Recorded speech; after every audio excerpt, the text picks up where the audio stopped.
Hey, what's up? Welcome to DGenEd. That's degenerative education, meaning none of this is financial advice. Just me having fun looking at charts like the chart behind me, which is of the S&P 500, ticker symbol SPX. And so here we are looking at this on the morning of Monday, March 4th, during the pre-market, and the SPX is actually closed. So I thought it would be nice to look at the chart and also some different ways to short the market before it opens here on Monday morning. And so this is also just a follow-up from last week's video on shorting the market and Nvidia. And so here, looking at the S&P 500, we can see that the S&P 500 closed the week at an all-time high at $5,137.08, just below the all-time high. And it does look like price is settling at near the top of this ascending wedge that we can see here that price has resided in since really looking back at the beginning of October. And so this low here corresponds with the end of October, and we have just been going up since. It does look like we got a fake out on, let's see, February 21st, and this was just before Nvidia reported earnings. So we did gap up following that, testing the top of this wedge, then pulling back over the next few days to test the bottom, and now we are getting close to the top again.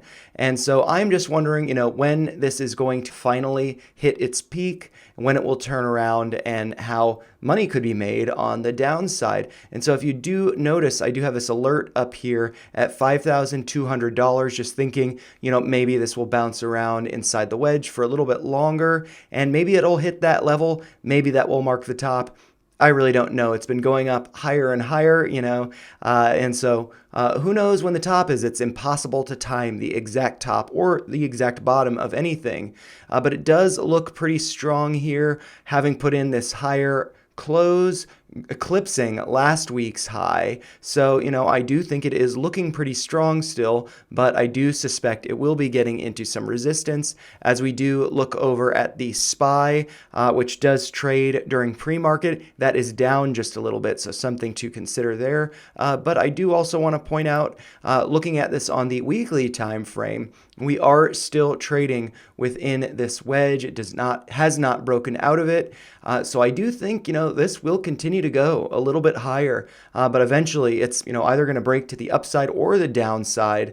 And if it does go higher, I do think 5,200 is a good level to, be keeping an eye on. But then also, with these gaps to the downside, like this one just below $5,000, and these three gaps that I have marked here, we can see that those would be bringing price down to around $4,250, somewhere around there.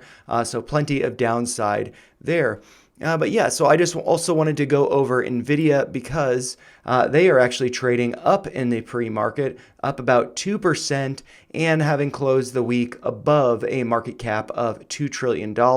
So I do think that is pretty significant. However, I do want to note that Nvidia did not close the week at all-time highs. It actually hit a higher high on the previous Friday. That would be February 23rd, hitting a high of $823.94, putting in a nice wick high there, suggesting that that could be a top, and that we have not yet negated that topping signal as long as we are not closing above that level. And we could not close above that level on Friday, closing at a price of $822.79. But it is quite possible that this week we do eclipse that. We do close a day and or the week above $824. So that is quite possible. But, with this recent gap following their earnings, I do think that there is plenty of downside for Nvidia. And with that, I do think there are a lot of ways to make some money by shorting the market. And so one of those really most related to Nvidia is ticker symbol SOXS, which is 3x leveraged short semiconductors. And here we can see, I've covered this a number of times on the channel, and I do have this line here, this measurement going up basically $10 from, let's see, the low here, right around $4. And so that would yield a 250% gain going back to the highs here that were hit at the end of October.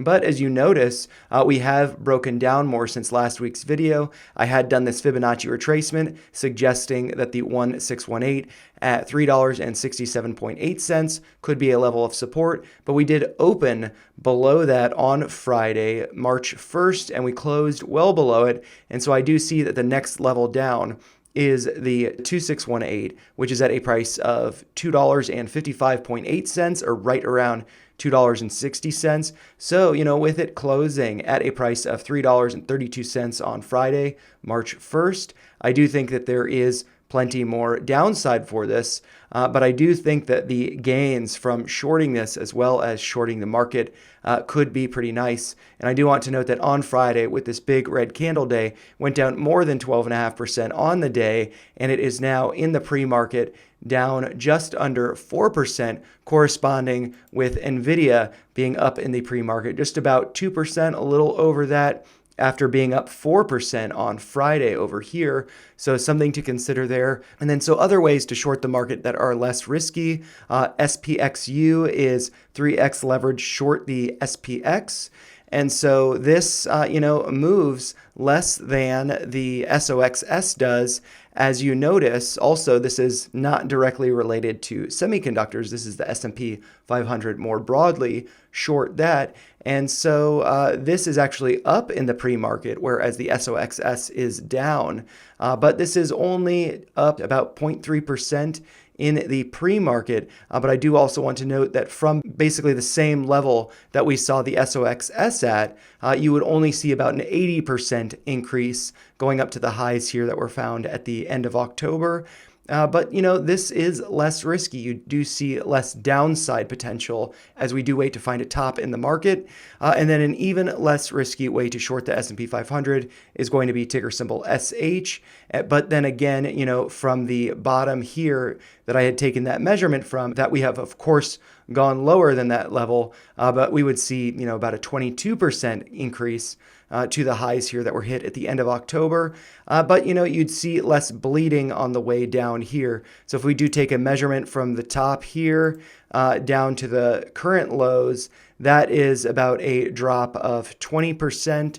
Whereas with the SPXU, taking a measurement from the top here down to the current price, that is going to be a drop of about 50%. But then looking at SOXS, taking the exact same kind of measurement from the top here to the bottom here, that represents a whopping 77% decrease. So definitely more risky, but I do think that there is a lot of upside potential with this. And even if we don't wait for SOXS to hit the highs here at the end of October, there are some levels that I have marked here that could be acting as resistance, with the first one being really the top of this little run up here. That would be at a price of $5.50. And so if we do take a measurement from the current price up from there to then first fill this gap, that would be a almost 40% increase, and then up to the highs there, that would be a 63% increase. Getting to the yellow level, that is an 86% increase. The orange is a 139% increase, so pretty good there. And then going back to 10, that is a 200% increase. So, I do find this pretty intriguing, but it is also risky. And so my strategy is I was previously adding to SH, SPXU, as well as the SQQQ, but now I am just focusing on SOXS. And basically just doing a dollar cost average every week. And, I'm sure that this is going to continue to go down potentially to $2.60, but my position is small, and that is how I am managing my risk with this. But I do think eventually this will be making its way up higher, and I'll be getting tens of percent of gains, if not hundreds. So I'm looking forward to that. But, those are just my thoughts. If you found them helpful, make sure you like the video, share your thoughts in the comments down below, and subscribe to the channel for more videos like this. Thanks a lot for watching, and happy trading this week.